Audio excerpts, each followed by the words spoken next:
Hello, Hiroshi Shive here with another Hiroshi Stop Bubble, and I just wanted to talk really briefly about a couple of stories I saw in the news that may have been talked about or discussed, but kind of coalesce them together to kind of an underlying thought or discussion that's been going on within the cryptocurrency community since probably since the very beginning.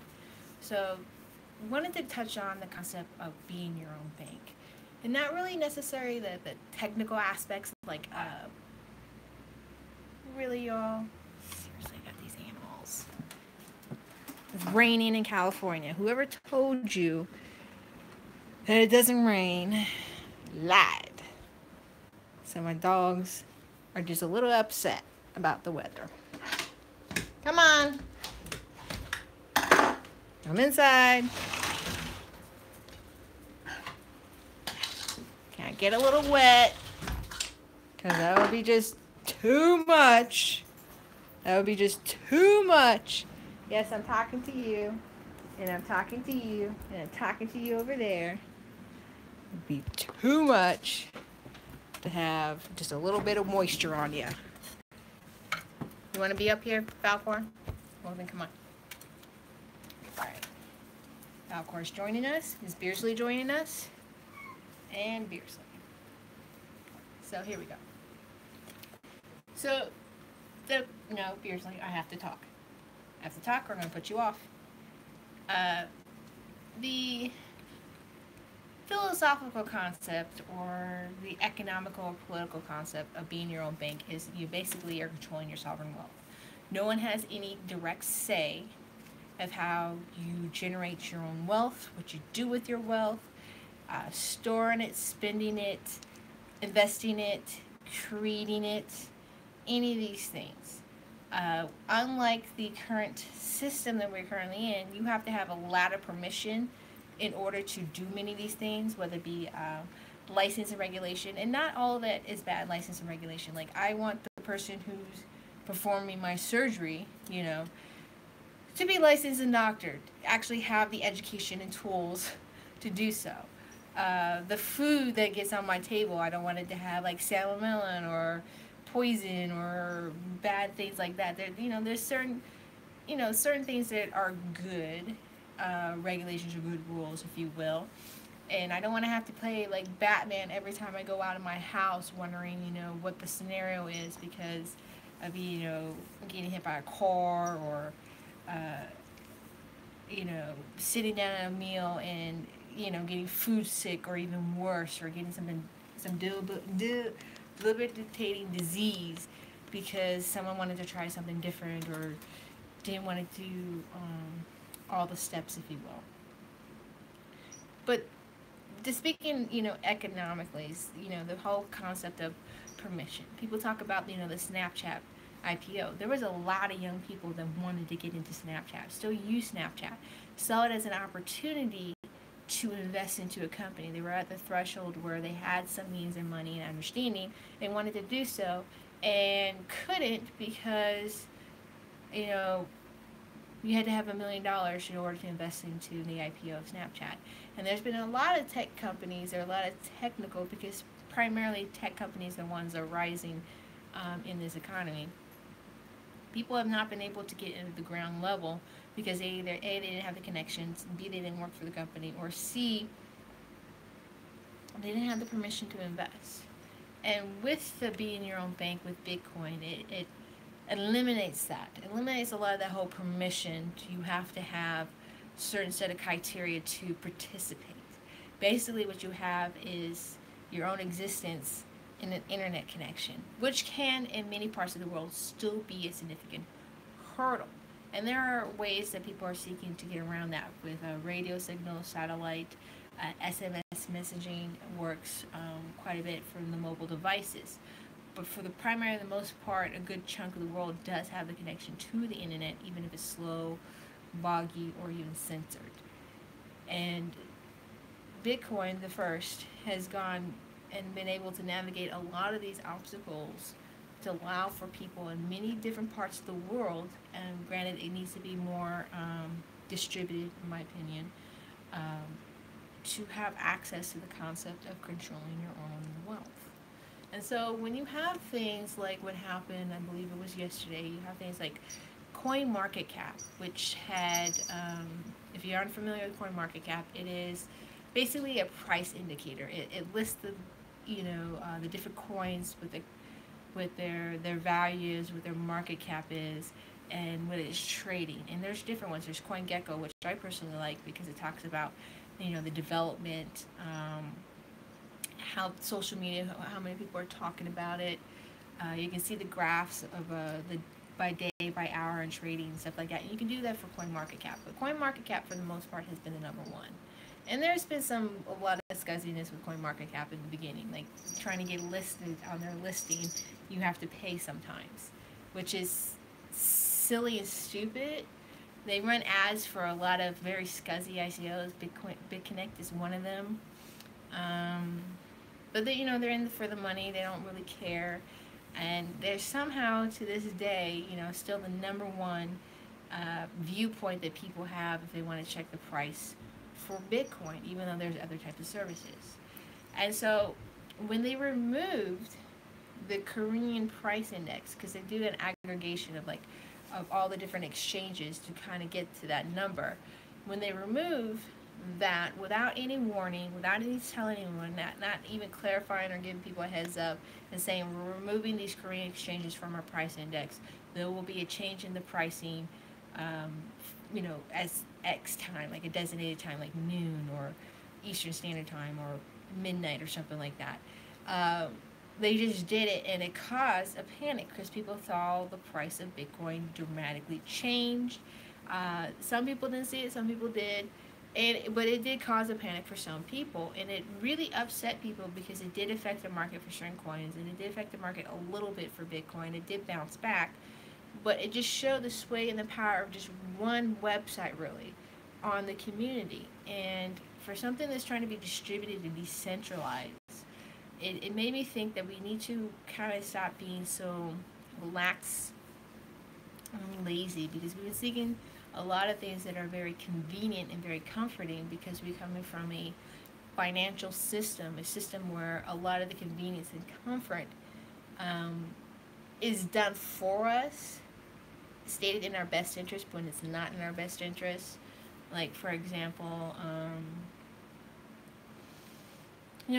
swiping the debit and the credit cards, is very simple, very easy. But if you don't keep a certain amount in your account, you get hit or charged. So while you have the convenience of spending, you don't have the convenience of maybe, things happen. You have to keep an X amount or you're going to get penalized. Or the fact that how much you spend. Some cards, if you spend more than $300, even if you don't set that yourself, the bank sets it. You have to call the bank and let them know that you're spending that X amount of dollars, and that's supposed to be for your protection for fraud, instead of something you may voluntarily choose to do so. I personally did so when I had a bank account, just as a means of, hey, because at the time there was just a rampant, more so than even now, but there was quite a rampant of stolen identities and stuff like that, people just taking money out of people's accounts, and that 300 seemed to be like the threshold that would prevent or stop that. But at times it became very inconvenient, and I had to go to the bank if I wanted to pay rent or something like that, or pay a big bill. So there was downsides of that, but I chose to do that. Now that's not a choice for a lot of different bankings. And so when we seek to have convenience, we seek the convenience of getting this price index from one site. We are not thoroughly doing our due diligence of securing our sovereign wealth and being our own bank by either verifying or checking or making sure that the marketplace data is aggregated properly or correctly, that this is the type of company that you even want to interact or do business with. More importantly, there should be, in my opinion, more of these type of sites in existence. This should be free information. This should be freely distributed and done. And yes, there's probably a cost on the person who's doing this, and you may not necessarily get your return of investment, even if you have AdSense or something like that. But it's one of these things that I think that is missing in the community. There's some things that you just kind of have to do in order to grow. It's just money you have to spend. That there is going to be no return of investment on that particular item. It's kind of like getting your garbage taken out if you own a restaurant. There's not a return on investment on your, the payment you're paying for the the trash man to come and take your garbage. You got to have your garbage removed, so in essence, your business can continue because it's not going to smell like shit and people are going to see all this garbage all over the place. So the return on the investment on the action is you're having a thriving business. So this is just a cost that you incur to order to continue your business. And I think there's some task or things that are within the community that we need to realize this is the cost of participating in being your own bank and building something from the ground up of a completely different economic infrastructure to the one that we previously had. So this is why, again, to tie it in with another story about the ETFs. They're trying to get these ETFs into the Bitcoin space. We already have a futures market. Again, another convenience factor as it comes to investment, but you have to have an X amount of dollars to be able to do so. Even if they have gone with the TV marketing or one of those stock marketing tools that is kind of lower down the tier but has a strong reputation, that if you don't have to have such a high amount in order to participate, is more, I always say that we're probably like maybe middle class or upper middle class, more middle class and upper middle class. Even in some cases, lower middle class people are able to scramble enough money to participate and purchase and buy stocks. But again, it points to the point, and we saw this early, even though they're still trying to manipulate the market as they can, with the Chicago Mercantile Exchange, is why are you betting on the price of something when you can actually own something? And this is one of the contentions I've not seen beyond saying liquidity and getting more money into this space is, yeah, that's nice, but what kind of money, what type of money, what type of people, what strings are attached to this? Maybe we need to slow growth this. Maybe we need to build out some more utility in the Bitcoin space. Maybe we need to get Lightning Network so we can have merchants and we can start doing these economic transactions coming in. Or sharding signatures or private transactions to where people are like, oh, I can transact on a daily basis and nobody knows what the fuck I'm doing. Great.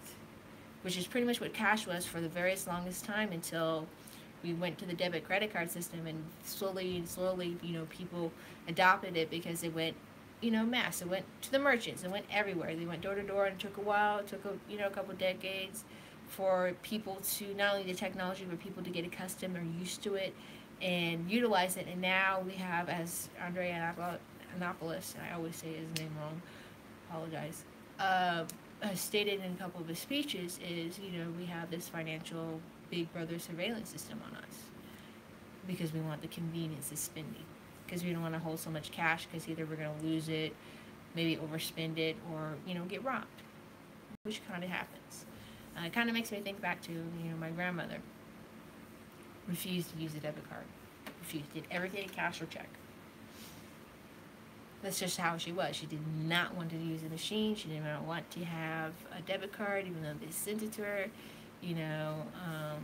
None of that stuff. And if she had been alive right now, she would have had a terrible time with the internet, having to do online banking, because she would just give me the paper, write the check, do the money orders. None of that, none of those number stuff. She was like, no, and she was like, that's how they get you. So I remember saying it, and she was true. She was right. That was how they get you. So porting these different type of systems, I don't think, I think they're going to fail, and they need to fail. But we kind of need to stop porting these old financial things that have, worked in the past into this new economic system. We're going to have to really, really, really rethink about being your own bank and building a different economic system that does not rely on these old concepts that are not going to be applicable to Bitcoin, but are not really applicable to begin with, because the system is so fucked, is so corrupt, is so manipulated that you don't have a really true, the scientific method, of going through all the different steps of your theory and seeing whether or not it works or not, or having that accidental experience. I was reading a story about Alzheimer's where they might have found a means of, growing new teeth, which happens in science all the time.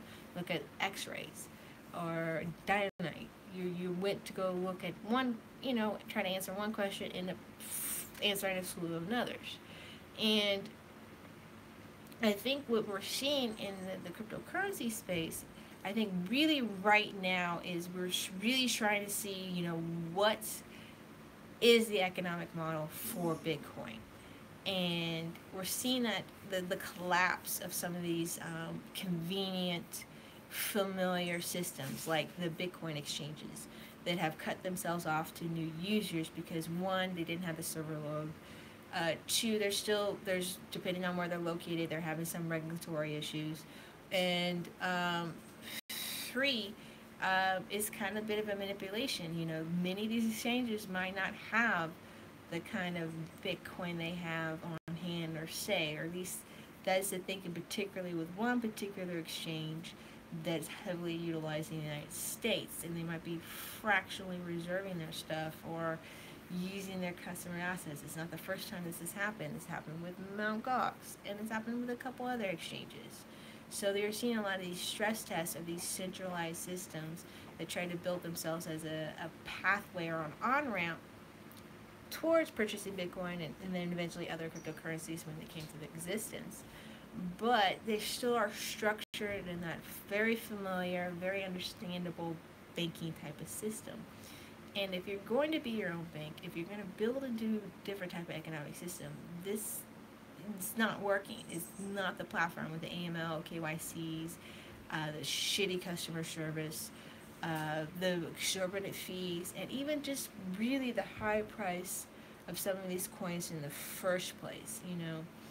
I don't think we're really fundamentally, if someone were to go more back to the peer-to-peer one-on-one and paying cash out for something, trading their dirty fiat for that crypto, that we're actually seeing the true value of some of these coins. I think a lot of it has to do with these centralized exchanges and bouncing things back and forth like stocks, if you will, but without the regulations of, stocks, which again is another familiar concept. Which is fine. People are making their money, so be it. But for the long haul, for cryptocurrency in general, some of these coins need to drop and die.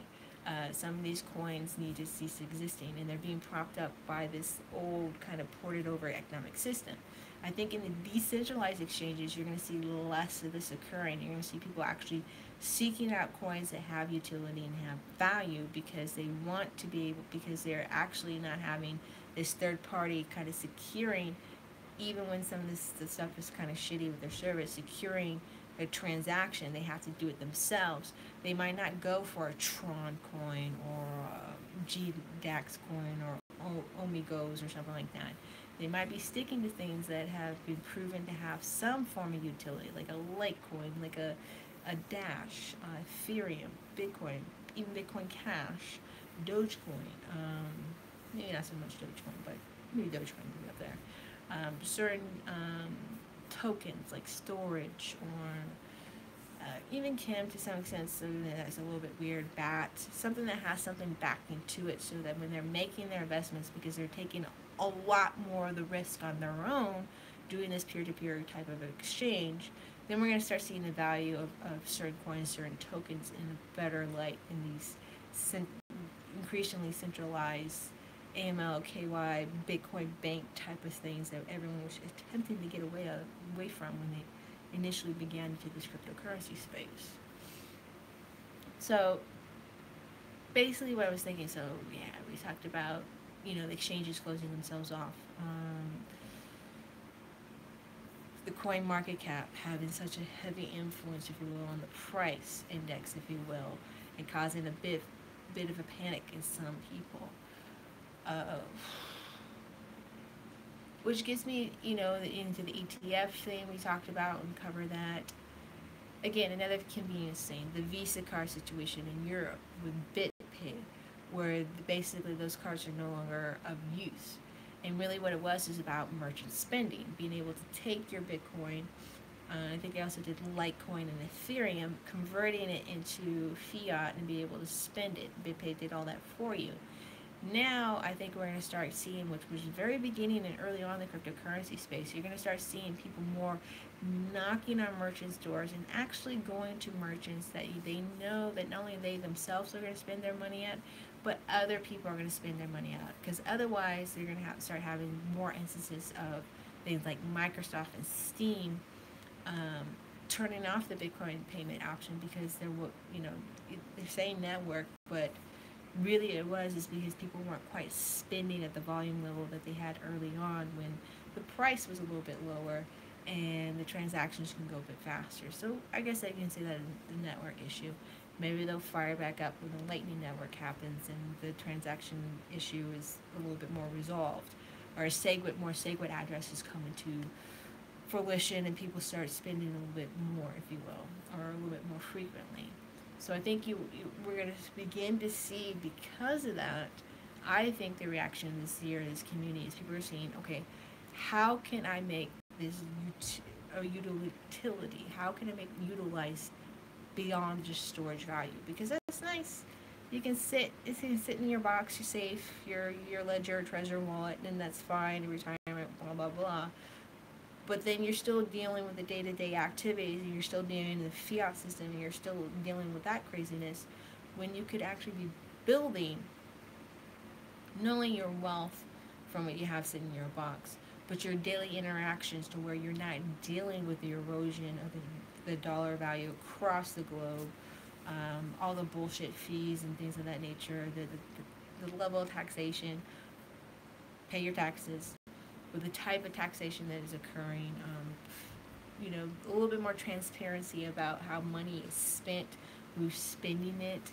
I know this is where I get a little bit back and forth about adding privacy to Bitcoin or even supporting privacy coins. I do support them, but at the same time, I keep thinking about one of the primary reasons Bitcoin has a public ledger and you can see everything is because during the economic crisis, the recent one that we had, we couldn't see everything. We didn't know all the derivatives and the bundling and the mortgages and the actions that the banks were doing where they were putting people in homes that didn't actually have the kind of income necessary to support that home, how they actually pivoted people that actually had good credit or good income into these loans at that APR where the rate was fixed for a little bit, like 5 years, and then it was going to skyrocket it. And basically telling them, lying to them, that's the only type of loan they can get to because they can make all that tremendous amount of money on the people that, for the most part, were fringe and marginalized, single women, divorced women, people of color, younger people, mostly like in their 30s and things of that nature, maybe not quite as educated, or even some cases very educated, but were basically told by all the banks, because it was a significant collusion on the part of the entire banking industry to have these type of mortgages. And it wasn't very transparent. It wasn't very apparent to, unless you were an inside person. Just watch that movie, The Big Short. The reason why these guys were able to see this is because they were on the inside of much of that infrastructure. You really couldn't see a lot of it on the outside unless you were an academic and you were just churning all these different type of numbers. But with the Bitcoin block, the ledger, you can see these type of transactions. Would JP Morgan get away, or Bank of America get away with the bundling of these different type of mortgages and the percentages and all that, if everything was very apparent and very transparent and you can see all their type of actions? Now granted, yes, businesses can track and kind of beat the marketplace in some of these regards. Very true. I guess you have to get more competitive, but then again, you see this all the time in business where things like, Coca-Cola is a sponsor of the U.S. Olympics. Do you don't think Pepsi tried to get into that space? Probably. What do you think Pepsi's reaction was to that? They went into the soccer world, or Adidas went into football, which is the global sport of the world, while Nike has football, or maybe I think it's Reebok now, is, the Olympic things. Some things, get apparent and get out there, and people know what your move is, and they'll react accordingly, either during, before, or after. But it doesn't change the fact that the move is known.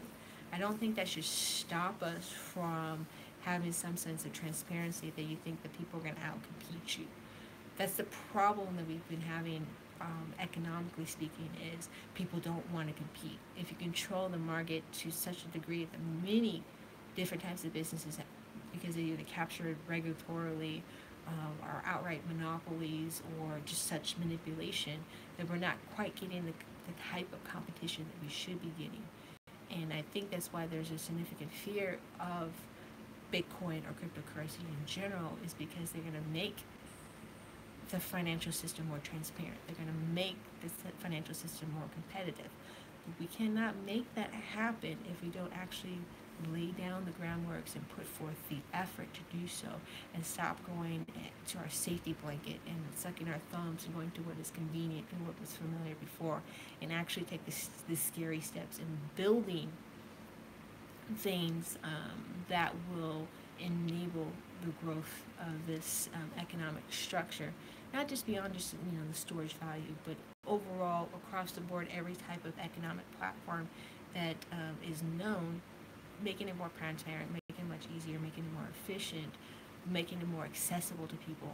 But also thinking of economic types of platforms or ideas that maybe people thought of on a piece of paper but couldn't enact because of market manipulations, or an idea that no one ever conceived or thought of before, because this type of system has never existed. So, okay, so we talked about kind of being your own bank, stop it with the third parties. The last bit is about, these regulations that are coming, just porting over the ETFs, and basically everyone kind of doing it wrong. India, Korea are having issues with their exchanges, or at least the exchanges are having these issues, which can explain to some point, some of the exchanges, stopping new people on, beyond just the fact that they don't have the capacity to deal with the new people on wrapping. But they're doing this wrong, in the sense that they're trying to crack down on these exchanges, and regulate them to some extent. I think the type of regulation they're trying to do is implement the ones that exist for the current financial system, which is not really applicable to Bitcoin.